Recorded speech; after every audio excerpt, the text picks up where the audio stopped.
First 10 years TCS లో job చేసిన నేను 2003 నుంచి 2013 వరకు. నా ఏజ్ 41 ఇయర్స్. కనబడకపోవచ్చు, కనబడచ్చు, నాకు సంబంధం లేదు. ఒక కొడుకు, ఒక భార్య, 2 కార్లు, ఒక ఇల్లు, ఒక ప్లాట్ అన్నీ అయిపోయినాయి 2013లోనే. కాకపోతే ఆ రోజు ఒక ఆలోచన వచ్చింది, ఏం చేయాలి నెక్స్ట్, ఏం చేయాలి నెక్స్ట్, ఏం చేయాలి నెక్స్ట్ అని. అప్పటికే 10 కంట్రీలు తిరిగిన, 150 మంది ప్రాజెక్ట్ మేనేజర్ నేను టీసీఎస్ లా. 5 స్టేట్లు తిరిగిన, 10 కంట్రీలు తిరిగిన. అని అర్థం కాలే. అప్పటికి నెక్స్ట్ అంటే ఏమైనా చేయాలి నెక్స్ట్ అని ఒక తపన స్టార్ట్ అయింది. తపన స్టార్ట్ అయ్యి మార్కెట్లోకి జాబ్ వదిలేసి మార్కెట్లోకి బయటకు వచ్చిన సేల్స్ స్టార్ట్ చేసిన నేను. ఒక పర్సన్ చెప్పింది, మీలాగానే ఆపర్చునిటీ మంచిది, బయట ఒక ప్రోడక్ట్ అమ్ముదాం మనం, పైసలు వస్తాయని చెప్తే స్టార్ట్ చేసి ప్రోడక్ట్ అమ్మడం స్టార్ట్ చేసిన. ఫస్ట్ 6 మంత్స్ ఒక్క సేల్ కాలే. అయితాయా? ఫస్ట్ 6 మంత్స్ అయితే కావు. నీకు బాగా లోపల కాన్ఫిడెన్స్, సేల్స్ రావు. ఆ విషయం నాకు అర్థం కాలేదు. నేను పరిశాన్ అవుతుంటారే, ఎంత కష్టపడితే సేల్స్ రావు నాకు ఎందుకని మా మెంటర్ దగ్గర పోయి అడిగిన. మా one of the best mentor ఉన్నాడు నాకు, ఐఐటి మద్రాస్ నుంచి బెంగళూరులో ఉంటాడు ఆ పర్సన్. సార్ ఎందుకని నాకు సేల్స్ అయితే లేవు సార్ అని అంటే ఒకటే చెప్పినాడు, ఐటీలో ప్రొఫెషనల్, నువ్వు సేల్స్లో ఫ్రెషర్. కరెక్టా కదా? కరెక్టా కదా? ఐటీలో 10 ఇయర్స్ తోపు, ఇక్కడ ఫ్రెషర్ రా నువ్వు అన్నాడు. ఆ రోజు అర్థమైంది, కరెక్ట్ సార్ అన్న. సెకండ్ పాయింట్ ఇంకోటి అడిగిండు, నేను ఎప్పటికీ ఇంకా పొగరగా తిరుగుతుంటే ఫాస్ట్ లేకపోతే నేను ఖతర్నాక్ అన్నట్టు. ఎందుకో తెలుసా? సొసైటీలో మళ్ళీ చెప్పినా మీకు, సొసైటీలో ₹1,00,000 2013లో ఎన్హాన్స్ శాలరీ నాది. 2013 గ్యారంటీగా నో డౌట్. అప్పుడు ఖతర్నాక్ అందరూ నువ్వు బ్రేక్ అంటే మనం మెగాలు పట్టుకొని ఊరుతారండి. తర్వాత అర్థమైంది, ₹1,00,000 విలువ నెలపిండి. ఎందుకు? కారు ఈఎంఐ, ఇల్లు ఈఎంఐ, ఇంకేం పడతారు ఈఎంఐ, మొబైల్స్ ఈఎంఐ, ఇంత వంట పాత్రలు కూడా ఈఎంఐ. ఎక్కడ ఆగుతాయి పైసలు చెప్పి చేతిలో? ఈ ప్రాబ్లం అర్థమైన తర్వాత అప్పుడు అనిపించింది, ఏమన్నా నేను చేస్తే బాగుంటుంది, ఏమన్నా ఓన్గా చేస్తే అని సేల్స్ లకు అప్పుడు దిగిన. జాబ్తో సహా పార్ట్ టైం చేసిన కొన్ని రోజులు నేను. ఆ తర్వాత అర్థమైంది, కంటిన్యూస్ గా గ్రో కావాలి నేను అంటే దీన్ని బాగా నేర్చుకోవాలి, ఫుల్ టైం చేస్తే బెటర్ అని చెప్పి డేస్ చెప్పేసి ఫుల్ టైం దిగేసిన. నేను ₹1,00,000 శాలరీ వదిలితే మార్కెట్లో ప్రతి ఒక్కడు నన్ను పిచ్చోడు అనుకున్నారు ఆ రోజు మొత్తం టోటల్ గా. నేను యాక్సెప్ట్ చేసిన దాన్ని, లైఫ్ తీసుకో. ఎందుకంటే నా జీవితం, నా లైఫ్, నా పైసలు, నా బతుకు నేను. నీకు వినటోని కాదు నేను. ఆ రోజు ఆ డెసిషన్ తీసుకోకపోతే ఇవాళ ఇన్ని వేల మంది ముందర, ఇంపాక్ట్ ప్లాట్ఫామ్ ముందర గంపా నాగేశ్వరరావు సార్ నా పేరు కూడా తెలియకపోతుంది. అదే నేను అంటే నాకు ఇవాళ యాక్చువల్గా దాని సక్సెస్ ఇదే కారణం అంతే. సార్ నన్ను పేరుతో గుర్తుపట్టడం, మార్కెట్లో మిగిలిన వాళ్ళందరూ, ఇంతకుముందు నేను పొద్దున చాలా మంది రియల్ ఎస్టేట్ వాళ్ళకు విన్నారు, అసోసియేట్లు కానీ లీడర్, ఖతర్నాక్ లీడర్లు వాళ్ళందరూ మార్కెట్లో నాకు తెలుసు. అందరికీ నేను సెషన్లు ఇస్తా ఉన్నా. రియల్ ఎస్టేట్లో లాస్ట్ 3 ఏళ్లలో 250 నుంచి 300 సెషన్లు ఇచ్చిన 25 కంపెనీలు ఇప్పటివరకు. On an average 15 to 20 sessions per month చేస్తా ఉన్నా నేను. కాకపోతే ఇన్స్పిరేషన్ ఖచ్చితంగా చెప్తున్నా, నాకు ఇన్స్పిరేషన్ మళ్ళీ చెప్తున్నా, మార్కెట్లో గంపా నాగేశ్వరరావు సారు, వేణుగోపాల్ లక్ష్మీపురం గారు, ఆకెళ్ళ గారు, అండ్ వేణు భగవాన్ సారు, మన మణిగూడు రాజశేఖర్ సారు, వంగ రాజేంద్ర ప్రసాద్ గారు, ఇట్లాంటి అద్భుతమైన స్పీకర్లు ఏంటంటే తెలుసా? నేను 41, వాళ్ళు 60, వాళ్ళు ఎంత డీల్ చేస్తున్నారు నాకు అర్థం కాదు. నేను 20 చేస్తే వాళ్ళు 30 చేస్తారు. ఎప్పుడు నాకు అనిపిస్తుంది, అరే ఈ ఏజ్ లో ఒక సిటీ నుంచి ఒక సిటీ ఫ్లైట్ ఎక్కి మళ్ళీ ట్రైనింగ్ ఎట్లా చేస్తారు సార్ మీరు అని ఎన్నిసార్లు అడుగుదాం అనుకున్నా కానీ ఆయన ఎక్కడో ట్రైనింగ్, నేను ఎక్కడో మూల ట్రైనింగ్, ఇవి అర్ధగంట కలిస్తే ఎక్కువ అలా అభిప్రాయం. కాబట్టి మిత్రులారా అర్థం చేసుకోండి, ఇంత అద్భుతమైన ప్లాట్ఫామ్ జనాల కోసం పెట్టి మోటివేట్ చేసి, ఇప్పుడు ఇంతకుముందు మన జర్నలిస్ట్ సాయి గారు వచ్చినారు, ఏం చెప్పినారు? నేను కూడా ఆయన వాళ్ళు ఇన్స్పైర్ అయిన వ్యక్తి. అట్లాంటి లక్షల మంది, వేల మంది ఉన్నారు నేను మార్కెట్లో చూసిన. కాకపోతే ఏం తెలుసా, దీని ఇంట్లో పోయి నిద్రపోతే వర్కౌట్ కాదు. ఇవాళ రాత్రి నడువు బిగించి నేనేం చేయాలి, నా కోసం ఏం కష్టపడాలి, ఏమేం చేయాలనే క్లారిటీ ఉండాలి మనకు, అప్పుడు వర్కౌట్ అవుతుంది. చేద్దామా? అయితే అక్కడ సేల్స్ లకు దిగిన తర్వాత ఫస్ట్ లెక్ ఫెయిల్యూరే వచ్చింది, చాలా రోజులు ఫెయిల్యూరే వచ్చింది. కానీ ఫస్ట్ సేల్ అయిన రోజు భలే ఆనందమైంది నాకు. ఆ రోజు వెకేషన్ ప్యాకేజెస్ అమ్మటని ఆ రోజు ఫస్ట్ సేల్ అయింది. అయినా 4.5 ఇయర్స్ ఆ బిజినెస్ చేసినప్పుడు 4.5 ఇయర్స్ ₹1,00,000 శాలరీ వదిలేసిన నాకు 4.5 ఇయర్స్లల్లా 20,000 కూడా చక్కగా రాలేదు. ఇంట్లో వైఫ్, పిల్లాడు, నేను. జనాలందరూ ఎక్కిరిచ్చడా కాదు, అప్పుడు నవ్వు స్టార్ట్ చేసారు. చెప్తే వినలే, మంచిగా ₹1,00,000 వదిలేసిండు, బాగా బలుపు వెనుకన్నారు జనాలు. కరెక్టే, బలుపున్నోడే కింద పడతాడు, బలుపున్నోడే పైకి వస్తాడు. ఏం లేకపోతే ఎట్లా పైకి వస్తాడు చెప్పు? రావు. నీకు లోపల అలాంటి ఖతర్నాక్. ఇంతకుముందు ఆయన దేశం కోసం ఏం చేయాలి? సార్ చెప్పిన స్టేట్మెంట్ ఖతర్నాకు. చచ్చిపోవడానికి రాలే, వచ్చుకోవడానికి రాలే, ఇచ్చిపోవడానికి వచ్చిన అన్నాడు. అట్లాంటి వాళ్ళు నేను కూడా పడుతాను మార్కెట్లో. అందుకోసం మనం చేస్తా ఉన్నాం వరకు. ఇంట్లో ఇవాళ నేను ఐటీలో ఇవాళకి కూడా ఉంటే 2.5 lakhs రూపీస్ శాలరీ నాది పర్ మంత్. కానీ నాకు అది సరిపోదు. ఎందుకు సరిపోదు తెలుసా? నేను నా పిల్లల కోసం ఇంటి కోసం కాదు, దేశానికి కూడా మనం సేవ చేయాలి. మనం ఖచ్చితంగా సొసైటీకి సర్వ్ చేయాల్సిన మనుషులు మనం.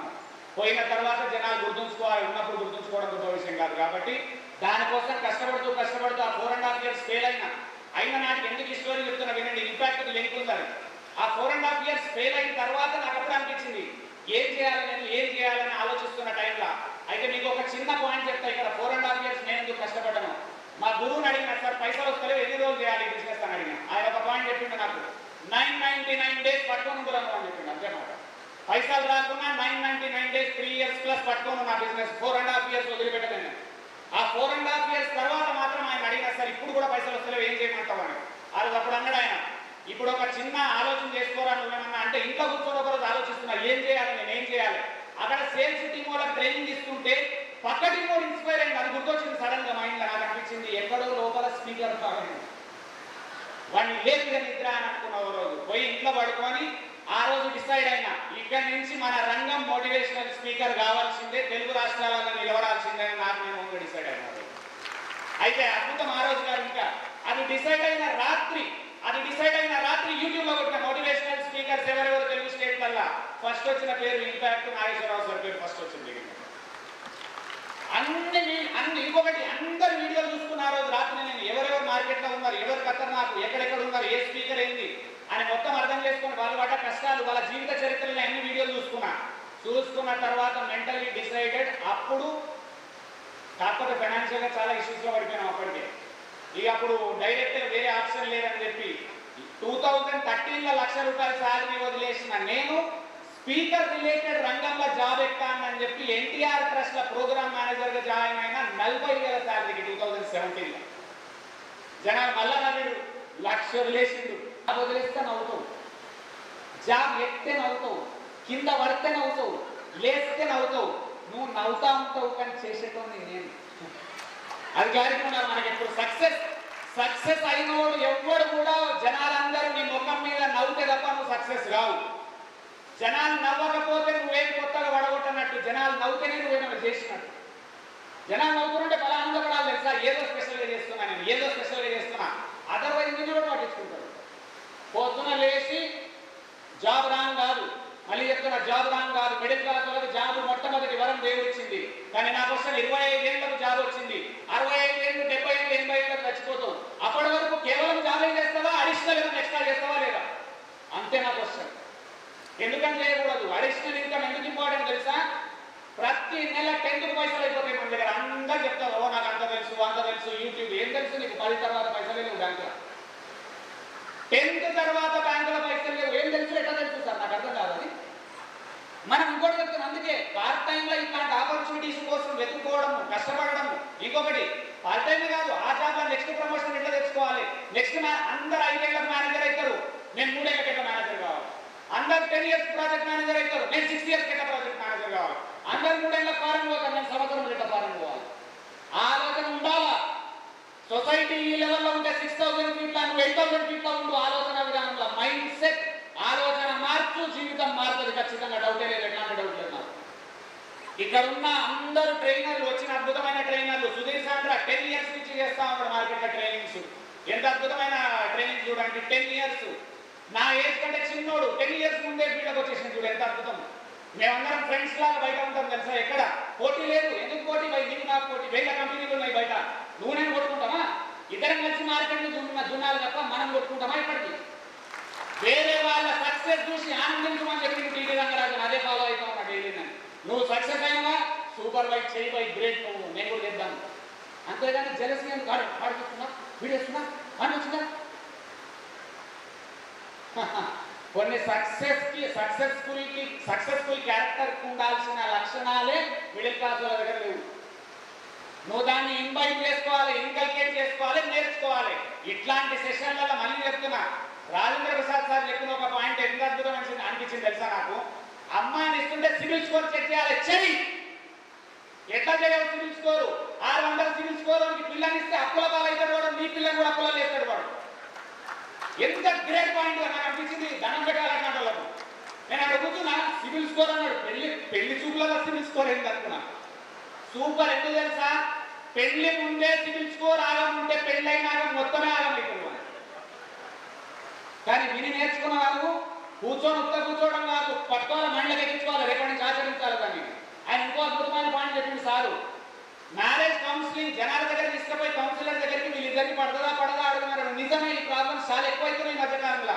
కాగానే మా ఇద్దరికి పడతలేదు, ఇక డైవర్స్. ముందే చూసుకో, ఎందుకు వెళ్ళలేదు.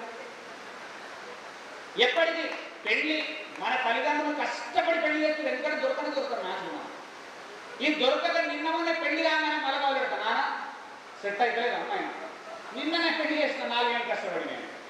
కాబట్టి ప్లీజ్ మిత్రులారా అర్థం చేసుకోండి, ఇట్లాంటి సెషన్స్ చాలా అద్భుతం. వీటిని ఫ్రీగా అరేంజ్ చేస్తున్నందుకు నిజంగా ఇంపాక్ట్ ఫౌండేషన్ 25 ఏళ్ళు 30 ఏళ్ళ నుంచి నడుపుతున్న మన గంపా నాగేశ్వరరావు గారు అండ్ అందరు కూడా, అండ్ ఇంత అద్భుతమైన ట్రైనర్లు ఎంత సపోర్ట్ చూడండి. 3 రోజుల నుంచి మేము వాళ్ళు వచ్చిన 10 నిమిషాలు మాట్లాడుకొని మళ్ళీ బిజినెస్కి వెళ్ళిపోతా ఉన్నాం మేము.